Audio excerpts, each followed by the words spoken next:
神秘を解き明かす。 Welcome back to the channel, everyone. Today I'll be sharing my conversation with lo-fi beatmaker and post-rock and jazz-inspired guitarist Yutaka Hirasaka. We talk about various aspects of his music career over time and what it means to be a Japanese musician in an international music market.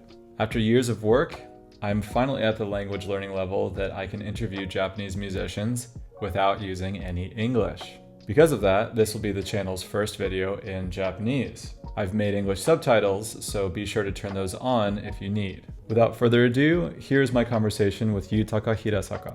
今日はちょっと僕が英語をあまり喋れないので、日本語でやっていただいてありがたいです。外国人の日本語なんですけど、頑張りましょう。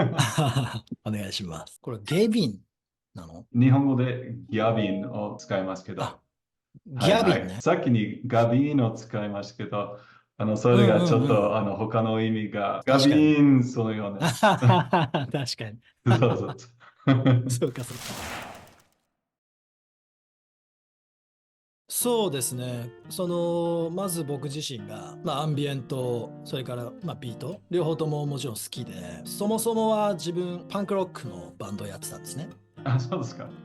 そうなんですよ。で、そのパンクロックのバンドを、10年ぐらいやってたんですけど、若い頃に。バンドの音楽自体を僕が作ってたんです。ドラムもギターもベースも。そこ自体に僕は興味があるので、あんまりそのジャンルでアンビエントとかヒップホップとか、それこそパンクロックとか、あんまりそのジャンルで音楽を考えてないというか、今日は朝起きてコーヒーを飲んで、なんか気分的に僕のムードが静かな朝の始まりだなっていう感じの日は、多分ビートがない音楽を作るし、例えば朝起きた瞬間から元気で、なんか今日はすごいテンションが高いぞみたいな日は、ブンツッタッツッタッツってビートを打って始まるそういう感じで、一日のその最初のムードで作る曲が変わるとこがありますね。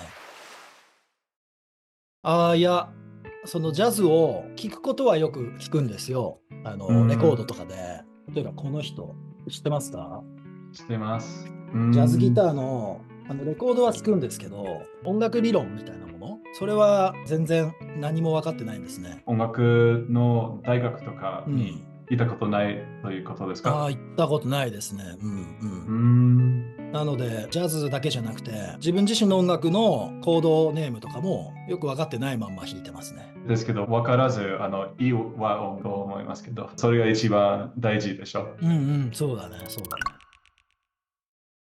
ライブね、ソロギターで、ペダルボードにペダルをいくつも並べて、そのループペダルで、自分でレコーディングしながら、ループを作りながら、その場でライブを演奏していくって感じなんですけど。最近がどんなライブしますか？最近ね、東京の渋谷にオル東京っていうクラフトビールのお店があるんですけど、そこでよくライブをやってますね。この間1月もライブをそこでして、3月もまたやるんですけど。良さそうな雰囲気だと思います。なんかビールを飲みながらリラックス感じの音楽があって。確かに。そもそもインストゥルメンタル音楽なので、さっき言った通り昔はパンクロックでバンドをやってたんですね。で、その頃は歌を歌ってたんですよ。小さなバンドだったんですよ。コミュニティはすごく小さい。聴いてくれてる人はすごく小さいバンドで、小さな存在だったんですね。10年前ぐらいに日本で大きな地震があったんですね。その時に考え方を変えて、僕自身の音楽を日本だけじゃなくてもうちょっと広い世界の人に聞いてもらえるようになりたいなっていう、その自信をきっかけに思ったんですね。なので日本語の歌をなくして言葉のない音楽にして、タイトルも英語でなるべく作って、それで外国の人に聞いてもらえるようになるかなっていう希望があってやってたんですね。もうちょっと広くいろんな人に聞いてもらえるようになりたいって思ったんですね。タイトルが英語でだったら外国人読めるし、日本人もおしゃれと思って、そうですね。逆にも外国人が日本語のタイトルを見ると、わあ、面白いと思っていて、なるほど。そのこともありますよね。なるほどね。最初はそのカナダのインナーオーシャンレコーズっていうミュージックレーベル、アルバムをカセットでリリースしましょうと提案してくれて、そのカセットを自分でまだ聴けなかったので、そのカセットプレイヤーを持ってなかったから、だからまずはカセットプレイヤーを自分のアルバムを聴くために買ったんですね。チェックのために。カセットで聴いて、その音の、日本語で言って分かんないかな、まろやか、音が尖ってないっていうか、ミドルが少し強くて、ハイが少し弱くなるんですけど、カセットのサウンドって。それが耳に気持ちよかったんですね。はい、それこそローファイというか、少し優しいサウンドに聞こえたんですね。アコースティックギターとか、ピアノの音とかは、カセットになった時に少しフラッター、ワウフラッターっていうかそうですね。揺れるんですね。そのバイナルと比べてコストが低いんですね、作る時に。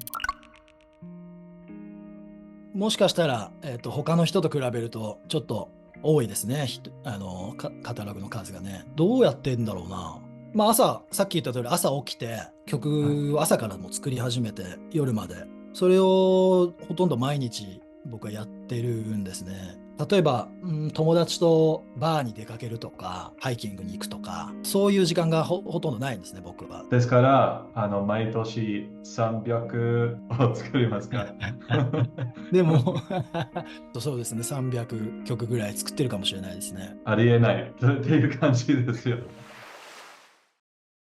外国人のアーティストですね。まずは、トータスって、ギタリストで、はい。ジェフ・パーカー、トータスのギター。ジェフ・パーカーっていう人のレコードがあるんだけど、この人はもともとジャズギターを弾く人で、フリージャズとか、あとは、スタンダードなジャズもやるんですけど、変わったアプローチのジャズを演奏する人で、ビートも作ってるんですけど、この人。あ、そうですか。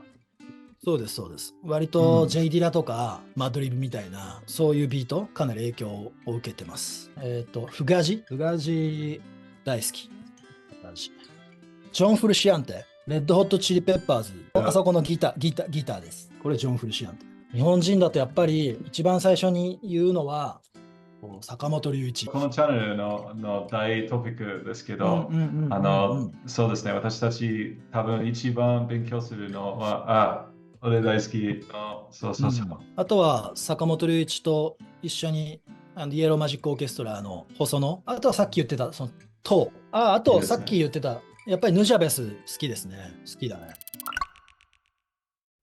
その質問に対してのいい答えかどうかはわからないんですけれども、僕は、あんまりいつも未来のことを考えないんですね。想像しないんですよ。人生に対する考え方として、先のことを想像するんじゃなく、もう今、この瞬間瞬間を、例えば、じゃあ1年後、5年後にこうなっていよう。こうなっていたい。だから今ここにいるから、このようにやっていこうっていう計画を僕は立てない。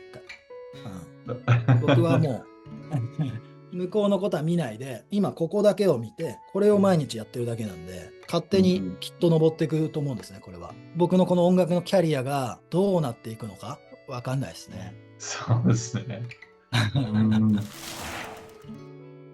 高校を卒業してシンガーになろうと思って、その歌の勉強を少ししようと思ったんです。声の出し方とか、声を出す時の体の使い方なんかを勉強しようと思って少し学校に行ったんですね。その時に学校でその勉強をしながら、声の出し方の勉強をしながら、休憩時間に僕は当時タバコを吸ってたんで、タバコを吸いながら休憩してたんですよ。で、同じようにタバコを吸っている若い人たちを見ながらタバコ吸ってて、その時に僕はここでこの声の出し方をいくら学んでも、僕の人生が今日より明日と前に進む感覚がなかったんですよ。ちょっと歌が上手くなるだけで、何も別に自分のこの心の声みたいなものを出すやり方は一切教えてくれないんですね。喉から声を出すやり方は教えてくれるんですけど、心の声を出すやり方は誰も教えてくれないので、それをタバコ吸いながら気づいて、これはここで勉強してもしょうがないなと思ったんですよ。それでその日の帰りにギターを買って、楽器屋さんで。それで僕はとにかく曲を作んなきゃいけないんだって思ったんですね。別にギターじゃなくてもよかったのかもしれないんですけど、ロックミュージックが好きだったから、そういう理由でギター始めましたね。Thank you, Hirasaka-san.